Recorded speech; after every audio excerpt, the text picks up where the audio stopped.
21 ঘন্টার আলোচনা। গত 47 বছরে এত উঁচু পর্যায়ে বৈঠক আর হয়নি। চুক্তির কলম তোলার মতো অবস্থা। তারপর একটা ফোন এলো আর সব শেষ। ইসলামাবাদে যুক্তরাষ্ট্র ও ইরানের শান্তি আলোচনা যেভাবে ভেস্তে গেল তা নিয়ে এখন প্রশ্ন উঠছে সারা দুনিয়ায়। আর সেই ব্যর্থতার জের ধরে যুক্তরাষ্ট্র এখন ইরানের সব বন্দর অবরোধ করতে নেমেছে। মিত্রদের পিছিয়ে যাওয়া, কূটনীতির টেবিল ভাঙা, একটার পর একটা ঘটনায় এই যুদ্ধ এখন এক নতুন মোড়ে এসে দাঁড়িয়েছে। ইসলামাবাদে ঠিক কি হয়েছিল?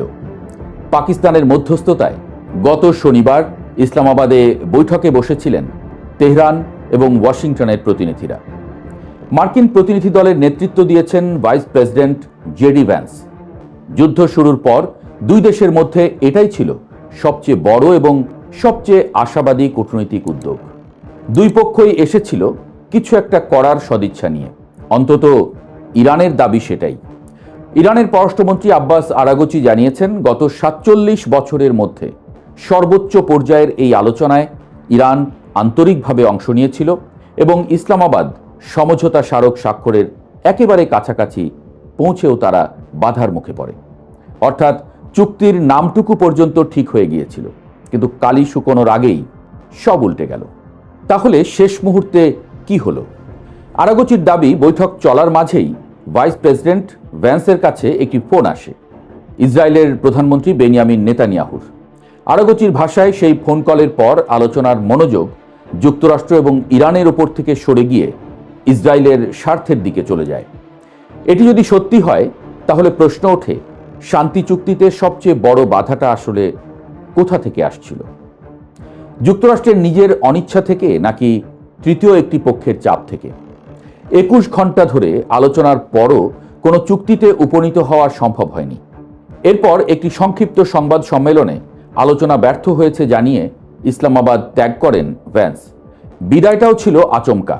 দীর্ঘ আলোচনার পর এত সংক্ষিপ্ত বিদায় বার্তা নিজেই অনেক কিছু বলে দেয়। শান্তি আলোচনার ব্যর্থতার দায় কার? এই প্রশ্নে দুই পক্ষের বক্তব্য সরাসরি পরস্পর বিরোধী। ইরানের ভাষ্য পরিষ্কার। আরাগচির অভিযোগ, যুক্তরাষ্ট্র আলোচনায় এক চুলো ছাড় দেয়নি, বারবার অবস্থান পরিবর্তন করেছে এবং নানা ধরনের চাপ প্রয়োগ করেছে। এত দীর্ঘ বৈঠকে একটি দেশ যদি একবারও নমনীয় না হয় তাহলে সমঝোতা হওয়ার কথা নয়। ইরানের যুক্তিটা এটাই।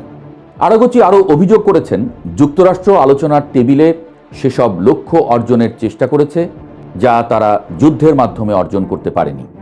এই অভিযোগটি গুরুতর। এর মানে হলো, ইরানের দৃষ্টিতে ইসলামাবাদের বৈঠক আদতে শান্তির উদ্যোগ ছিল না, এটা ছিল ভিন্ন কৌশলে আত্মসমর্পণ আদায়ের চেষ্টা। আরাগচি সামাজিক যোগাযোগ মাধ্যম এক্সে লিখেছেন, কোনো শিক্ষা নেওয়া হয়নি। সদিচ্ছার প্রতিদান সদিচ্ছা, আর শত্রুতার প্রতিদান শত্রুতা। কথাটা ছোট কিন্তু বার্তাটা বড়। ইরান ভবিষ্যতেও একই ভাষায় কথা বলবে। ইরানের প্রেসিডেন্টও একই সুরে কথা বলেছেন। মাসুদ পেজেশকিয়ানের বক্তব্য, ওয়াশিংটন যদি তাদের কর্তৃত্ববাদী মনোভাব ত্যাগ করে এবং ইরানের অধিকারের প্রতি সম্মান দেখায় তবে এখনও একটি সমঝোতা সম্ভব। অর্থাৎ দরজা একেবারে বন্ধ করেননি তিনি, তবে শর্ত স্পষ্ট। আর নেতানিয়াহুর ফোনের বিষয়টি, নেতানিয়াহু আদৌ ফোন করেছিলেন কিনা ওয়াশিংটন তা স্বীকার বা অস্বীকার কোনোটাই করেনি। এই নীরবতা নিজেই একটা বড় প্রশ্ন হয়ে দাঁড়িয়েছে। কূটনীতির দুনিয়ায় এ ধরনের নিরুত্তর থাকাটা সাধারণত স্বীকৃতি বলেই ধরে নেওয়া হয়। আলোচনা ভেস্তে যাওয়ার পর যুক্তরাষ্ট্র বসে থাকেনি। কূটনৈতিক টেবিল ছেড়ে সরাসরি সামরিক চাপে ফিরে গেছে ওয়াশিংটন। ট্রাম্প হুঁশিয়ারি দিয়েছেন, হরমুজ প্রণালী দিয়ে যাতায়াতকারী সব জাহাজে মার্কিন নৌবাহিনী অবরোধ আরোপ করবে। এটি শুধু ইরানের জন্য নয়, বিশ্বের যে কোনো দেশের জাহাজের জন্য প্রযোজ্য হবে, যদি সেই জাহাজ ইরানের বন্দরে যেতে চায়। মার্কিন সেন্ট্রাল কমান্ড জানিয়েছে, সোমবার সকাল থেকে ইরানের সব বন্দরে এই অবরোধ কার্যকর হবে। তবে অন্যান্য দেশের বন্দরগুলোর মধ্যে চলাচলকারী জাহাজগুলোকে হরমুজ প্রণালী ব্যবহার করতে দেওয়া হবে। হরমুজ প্রণালী বিশ্বের জ্বালানি বাণিজ্যের সবচেয়ে গুরুত্বপূর্ণ জলপথগুলোর একটি। বিশ্বের মোট তেল রপ্তানির প্রায় 1/5 এই পথ দিয়ে যায়। ইরান যদি এই প্রণালী আগে বন্ধ করে বৈশ্বিক জ্বালানি বাজারকে ধাক্কা দিয়ে থাকে তাহলে এবার যুক্তরাষ্ট্রের অবরোধও ওই একই বাজারে নতুন অনিশ্চয়তা তৈরি করছে। যুদ্ধের আঁচ এভাবেই পেট্রোলের পাম্প থেকে শুরু করে সাধারণ মানুষের রান্নাঘর পর্যন্ত পৌঁছায়। ইরান অবশ্য এই চাপকে তোয়াক্কা করছে না। পার্লামেন্টের স্পিকার গালিবাফ বলেছেন, এই অবরোধ ইরানের উপর কোনো প্রভাব ফেলবে না এবং আলোচনার সময় তেহরান বেশ কিছু ইতিবাচক প্রস্তাব দিয়েছিল, যা আলোচনাকে এগিয়ে নিতে সহায়তা করেছে। গালিবাফ ট্রাম্পকে সতর্ক করে বলেছেন, আপনারা যদি যুদ্ধ চান আমরা যুদ্ধ করব, আর যদি যুক্তির পথে আসেন আমরা যুক্তিতেই সাড়া দেব। এই কথায় হুমকি আছে, আবার আলোচনার দরজাও একটুখানি খোলা রেখেছেন তিনি। অবরোধের ঘোষণায় যুক্তরাষ্ট্রের পাশে থাকার কথা ছিল মিত্রদের, কিন্তু ঘনিষ্ঠতম মিত্র যুক্তরাজ্যও এবার সরে গেল। হরমুজ প্রণালীতে ইরানি বন্দর অবরোধ কার্যকর করতে যুক্তরাষ্ট্রের সামরিক বাহিনীর পদক্ষেপে যুক্তরাজ্য অংশ নেবে না বলে দেশটির সরকারের এক মুখপাত্র জানিয়েছেন। ব্রিটিশ নৌবাহিনীর জাহাজ ও সেনা এই অবরোধে ব্যবহৃত হবে না। তবে যুক্তরাজ্য পুরোপুরি হাত গুটিয়ে নিচ্ছে না। অঞ্চলটিতে ব্রিটিশ মাইন অপসারণকারী ইউনিটের তৎপরতা ও ড্রোন বিরোধী কার্যক্রম অব্যাহত থাকবে বলে জানিয়েছেন মুখপাত্র। অর্থাৎ সম্পর্ক পুরোপুরি ছেদ নয়, একটি সুচিন্তিত দূরত্ব বজায় রাখছে লন্ডন। যুক্তরাজ্যের এই অবস্থানের পেছনে একটি বাস্তব হিসাব আছে।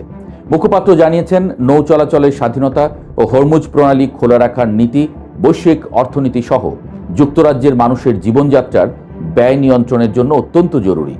সহজ কথায়, প্রণালী বন্ধ থাকলে ব্রিটিশ জনগণের পকেটেও টান পড়বে। সেই চাপ সামলানো লন্ডনের পক্ষে কঠিন। এর আগে ফ্রান্সও জানিয়ে দিয়েছিল, হরমুজের অভিযান পরিচালনার জন্য ন্যাটোকে ব্যবহার করা সম্ভব নয় এবং এটা আন্তর্জাতিক আইনের লঙ্ঘন হবে। এক এক করে সব মিত্ররা সরে যাওয়া ট্রাম্পের জন্য কূটনৈতিকভাবে একটা বড় ধাক্কা। যুদ্ধ করতে চাইলে কাঁধে কাঁধ মেলানো সঙ্গী দরকার হয়, সেটা ক্রমশ কমে আসছে। ইসলামাবাদের আলোচনা ব্যর্থ হওয়া এবং নতুন করে অবরোধ ঘোষণা, এই দুটি ঘটনা একসঙ্গে দেখলে স্পষ্ট কূটনৈতিক সমাধান আপাতত আরও দূরে সরে গেছে। ইসলামাবাদের শান্তি আলোচনা ব্যর্থ হওয়া যুক্তরাষ্ট্র ও ইরানের মধ্যে চলমান 2 সপ্তাহের যুদ্ধবিরতিকেও চাপে ফেলেছে। যুদ্ধবিরতি মানেই চুক্তির পথে যাওয়া, কিন্তু চুক্তি না হলে যুদ্ধবিরতিও টেকে না। সেই চক্রেই আটকে আছে পরিস্থিতি। এই চাপের মাঝেও ইরান পেছনে হাঁটেনি। ইরানের অবস্থান হলো আলোচনায় রাজি, তবে নতি স্বীকার করতে নয়। যুক্তরাষ্ট্রের অবস্থান হলো চাপ বাড়াতে রাজি, তবে ছাড় দিতে নয়। এই দুটি অবস্থান যতক্ষণ না বদলাচ্ছে ততক্ষণ সত্যিকারের সমঝোতা সম্ভব নয়। সামনের দিনগুলোতে 3টি জিনিসের দিকে নজর রাখতে হবে: চলমান যুদ্ধবিরতির ভবিষ্যৎ, হরমুজ অবরোধের বাস্তব প্রভাব, আর মিত্রদের এই ক্রমবর্ধমান দূরত্ব ওয়াশিংটন কিভাবে সামলায়। ইসলামাবাদে যে আশার আলো জ্বলেছিল সেটা 21 ঘন্টায় নিভে গেছে। পরের বৈঠক কোথায়, কখন আর আদৌ হবে কিনা, সেটাই এখন সবচেয়ে বড় প্রশ্ন।